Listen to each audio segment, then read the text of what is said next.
అందరికీ నమస్కారం. నా విజయాన్ని బాలశౌరి గారి విజయాన్ని కాంక్షిస్తూ ఇంత వర్షంలో కూడా ఇక్కడికి వచ్చిన తెలుగుదేశం పార్టీ అధ్యక్షులు అమరావతిలో 15 రోజుల్లో నారా చంద్రబాబు నాయుడు అనే నేను ఈ రాష్ట్ర ముఖ్యమంత్రిగా అని ప్రమాణ స్వీకారం చేసే రోజు పక్షం రోజుల్లో ఉంది సోదరులారా. అమరావతి పట్టణం చంద్రబాబు గారి పట్టాభిషేకం కోసం ఎదురు చూస్తుంది. అలాగే సోదరులారా, ఎంతోమంది సెల్లార్లోనూ ఆ రోడ్ల మీద ఉండిపోయిన పరిస్థితి.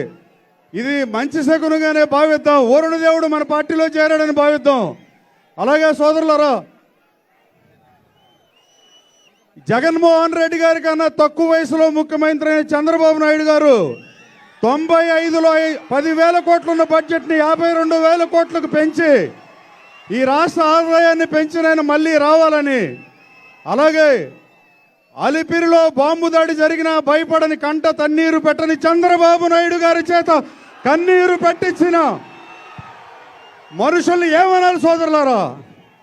నా విజయంతో సమాధానం చెప్పాలని ఎప్పుడు అలుగుటయే ఎరుగని అజాత శత్రువుడా అతడు అలిగిన నాడు సాగరములన్నీ ఏకము కాకపోవని భారతంలో ధర్మరాజు గురించి ఉంటుంది.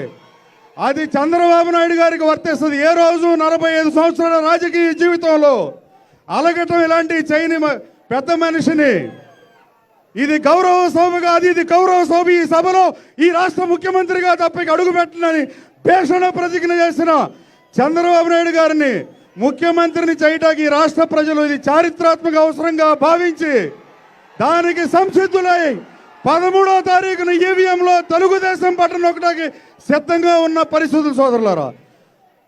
3-4 శాసనసభ్యులు పనికి మాలిన వాగుడు వాగితే, స్పీకర్ పనికి మాలిన కూర్చుంటే ఈ రాష్ట్ర ముఖ్యమంత్రి సభలో ఉండి ఆ రోజు మయసభలో ద్రౌపది నా చేర వడలాగుతున్నారు మావా అంటే చూడగలుగుతున్నాను ఎలా చెప్పగలను అంటాడు. ధృతరాష్ట్రుడు కళ్ళు లేవు కాబట్టి ఈ రాష్ట్ర ముఖ్యమంత్రి గారు సభలో ఉండి మౌన అర్థాంగీకారంలాగా ఈ పెద్ద మనిషి చేత కన్నీరు పెట్టించిన జగన్మోహన్ రెడ్డి ముఖ్యమంత్రిగా ఇక పనికిరాడని రాష్ట్ర ప్రజలు భావిస్తున్నారు. చంద్రబాబు గారి ప్రతిపక్ష హోదా తీసేస్తానికి ఇక్కడున్న శాసనసభ్యుడిని తెలుగుదేశం నుంచి తీసుకున్నానని జగన్మోహన్ రెడ్డి నాకు చెప్పాడు. చంద్రబాబు నాయుడు గారి ప్రతిపక్ష హోదా పోయిందా అని అడుగుతున్నా. 94 ఎన్నికలు రిపీట్ అవుతున్నాయి. 2 ఎంపీలు ఉన్న 89లో తెలుగుదేశం స్టన్నింగ్ మెజార్టీతో అధికారంలోకి వచ్చి ప్రధాన ప్రతిపక్ష హోదా మిగలని పరిస్థితి. అదే పరిస్థితిలో ముఖ్యమంత్రికి, ఇప్పుడున్న ముఖ్యమంత్రికి ప్రధాన ప్రతిపక్ష హోదా వస్తుందో రాదో తెలియని పరిస్థితి రాష్ట్రంలో నెలకొన్నాయని నేను భావిస్తున్నా. అలాగే సోదరులారా, వైసీపీలో ఎన్నో అవమానాలు మోసా, నిద్రలేని రాత్రులు గడిపా, కేడీసీసీ బ్యాంకుని నెంబర్ 1 స్థానంలో పెట్టిన 100 మందికి ప్రభుత్వ ఉద్యోగాలు ఇచ్చిన నన్ను అవమానించారు. నా గుండెకి స్టంట్ వేస్తే నేను పలకరించుకుంటాక రమ్మంటే ఇక ఆ రోజే ఇక అనవసరం అనుకున్నా.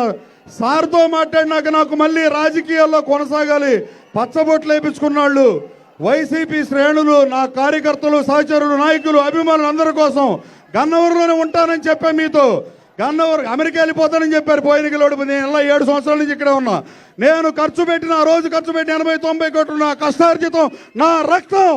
నేను కొండల దవల, చెరువుల దవల సోదరులు మంచి జాతకు వచ్చాను. నన్ను ఆశీర్వదించండి. మళ్ళీ నాకు రాజకీయ జీవితాన్ని ప్రసాదించి తెలుగుదేశం పార్టీలో చేర్చుకుని నన్ను తెలుగుదేశం శ్రేణులు హక్కును చేర్చుకున్నాయి. నాకు అవకాశం ఇచ్చిన పెద్దలు నారా చంద్రబాబు నాయుడు గారు నా తండ్రి కన్నా పెద్దళ్ళు. నేను ఆయనకి పాదాభివందనం చేస్తూ ఈ రోజు ఈ కార్యక్రమానికి వచ్చినందుకు మనస్ఫూర్తిగా మరోసారి ధన్యవాదాలు తెలియజేస్తూ ఆయన మాట్లాడవలసిందిగా కోరుతున్నా. పేపర్ లాభాలి బాలశౌరి గారు.